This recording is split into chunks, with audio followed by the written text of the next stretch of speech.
In this video, we're going to start to think about ions. How do we make them? What do they mean? Do they change in size? So we know that the electrons are filled into orbitals from the lowest energy to the highest energy. This is the Aufbau principle. When we start to create an ion, such as a cation, so now it's going to be positive. For potassium, we start with the, argon, followed by the 4s, which has a single electron in it. To make K+, we have argon and an empty 4s orbital. If we were to create an anion, meaning we're adding one, so for chlorine, we have the 3s. Oop, we forgot our Nobel Gas, which is neon, 3s, 3p, so it has these valence electrons. So to make Cl minus, we're just going to add in the last available electron into the 3s.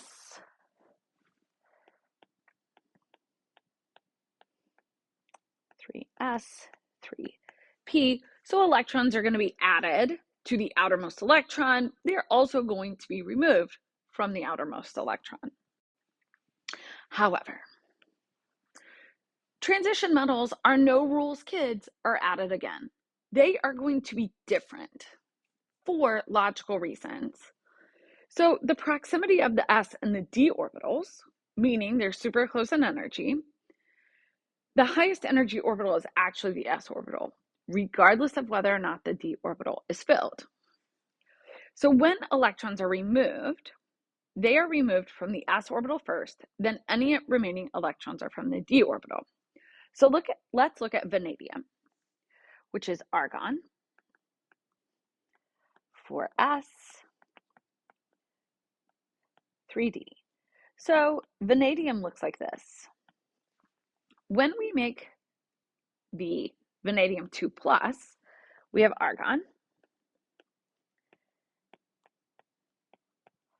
3d, 4s. The electron configuration is this.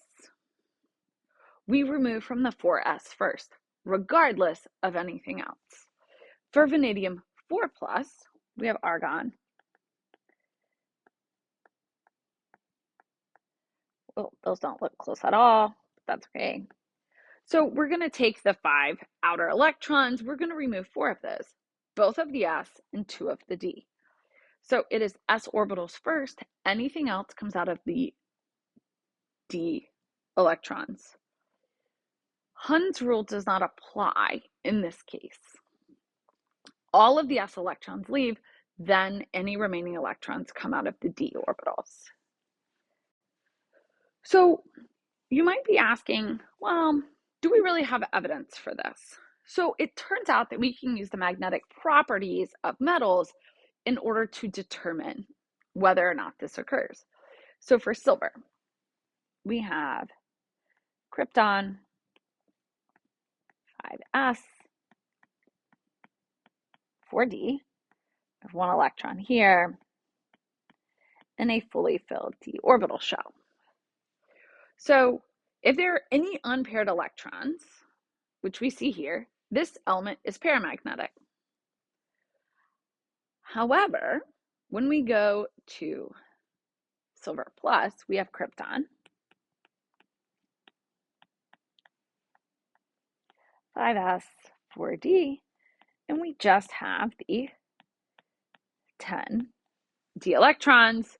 So now we have no unpaired electrons, and so this is going to be diamagnetic. So the electronic properties of silver will change. However, with zinc, we can see this information. So zinc is argon. We see 4s, 3d. So zinc is fully filled. So we see no unpaired electrons. However, when we remove 2, if they were moved from the d orbitals first, we would have unpaired electrons. But because they come out of the s orbital first, the 4s is empty, and the 3d is still full. And so what we see is that there are no unpaired electrons, so this compound is now diamagnetic. And this change in the magnetic properties gives us supporting evidence for how these behave.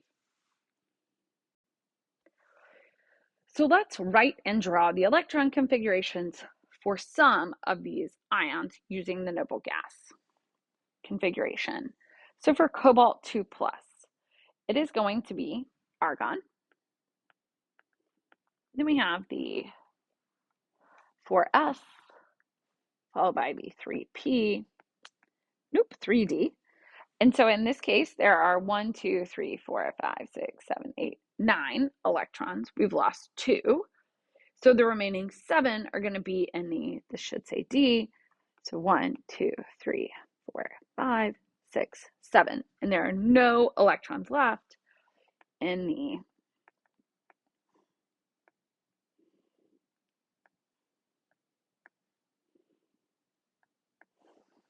s orbital. So let's look at sulfur 2-. So we have neon, and then we have the 3s and the 3p. So sulfur originally has 6 valence electrons, 4, 5, 6. So we're going to add 2 more electrons. They will go here. So we have neon 3s2, 3p6. So we can continue to try these. You should try the next 2 on your own.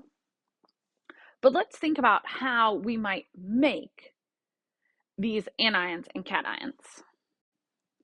And let's also think about the size of these. So if we think about the cations specifically, cations are smaller than their parent atom due to Z effective increasing. So if we think about this, if we were to think about sodium, so for Na and Na+, if we think about the charge of plus 11, and then we have 11 E-. However, for sodium plus, we have plus 11 and just 10 E-. So the change in the charge balance is going to cause this to contract. The exact property is opposite for anions.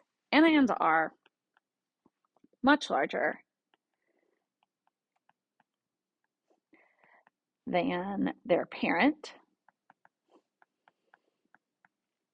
atom due to Z effective decreasing.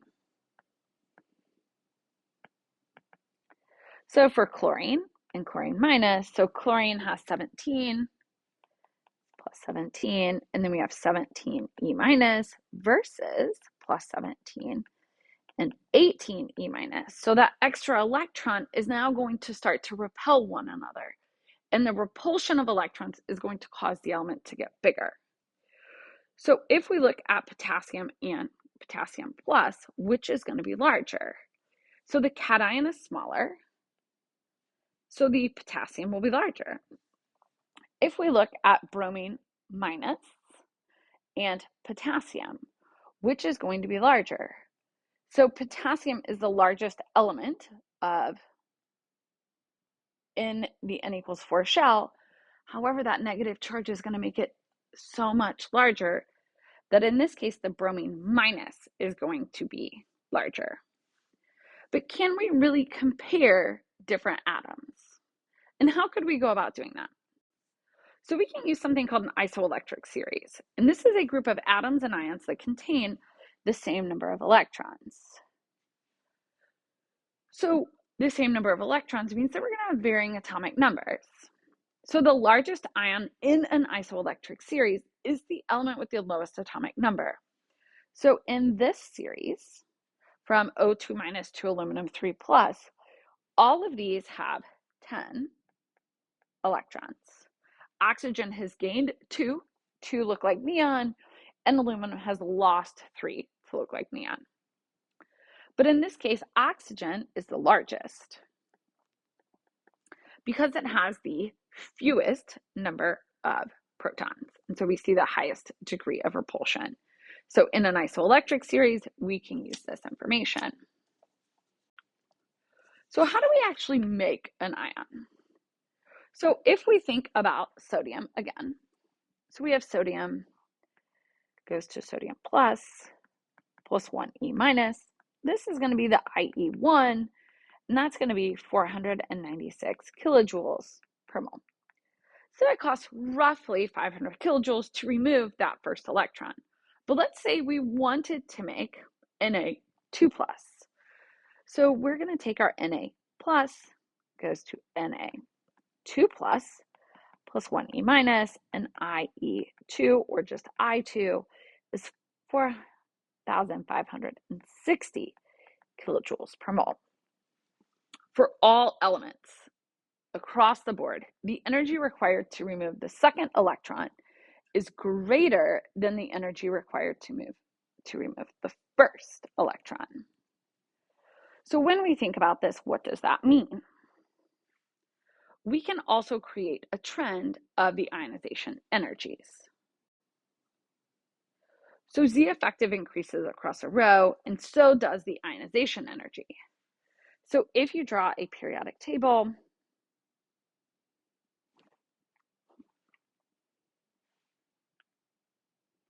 we can see that it increases as you go across. And it turns out if you go down, we just see a slight decrease. So if we were to plot these for n equals 2 and n equals 3, what you would see is this, where this is 2s, this gives the 2p, Nobel Gas. And we see a pretty staggered pattern, where this is the second electron out of 2s, this is the first electron in a p orbital. So this makes it a half-filled shell. So what we actually see are changes in the ionization energy based on the fully filled orbitals. For the transition metals, somewhat similarly to atomic size, they are pretty constant. So we can think about which of these elements might have the highest first ionization energy. So if we look at a periodic table and we see where arsenic and antimony, we can see that arsenic is above antimony, but they're in the same column. So arsenic is going to be slightly larger. If we look at calcium and strontium, calcium is going to be slightly larger because it's above. Oxygen and chlorine, ionization energy increases as you go across. So in this case, chlorine is going to be larger because it is in a greater n equals shell and further across. So we can compare just the first ionization energy, but you can remove as many different ions or electrons as you want for a successive element. So let's think about the isoelectric series, meaning what the energy changes for each electron.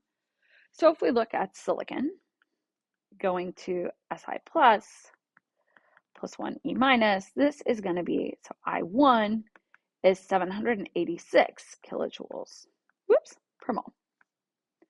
So they're all going to be in kilojoules per mole. But if we go for Si plus goes to Si2 plus 1E minus, it's 1580 for I2. So for Si2 plus goes to Si3 plus 1E minus. Now in this case, I3 is 3,230. If we want to remove another electron, I4 is 4,360. So Si4 plus goes to Si5 plus 1E minus. So I5 is 16,100 kilojoules. So there's two things we need to think about here. One, we can now write a chemical equation for the removal of any electron. So for I9, it would be silicon 7 plus goes to, silicon 8 plus goes to silicon 9 plus 1E. You can remove any electron. The ionization energy is to create that cation. But we also want to think about what these numbers mean. So we could plot these as a bar graph where we have 5,000, 10,000, and 15,000. So we have I1. We get a little bit bigger for I2, I3, I4, I5. So we want to ask ourselves, what happens here? So if we were to think about the electron configuration for silicon, we have 1s, 2s, 2p, 3s, 3p. So silicon starts like this with 4 valence electrons. So every time we remove one, so that's I1, I2, I3, I4. So this large break right here is actually because you're destroying the noble gas core. So for any element, you can identify that as long as you know which row it comes out of. Is it n equals 2 or n equals 3?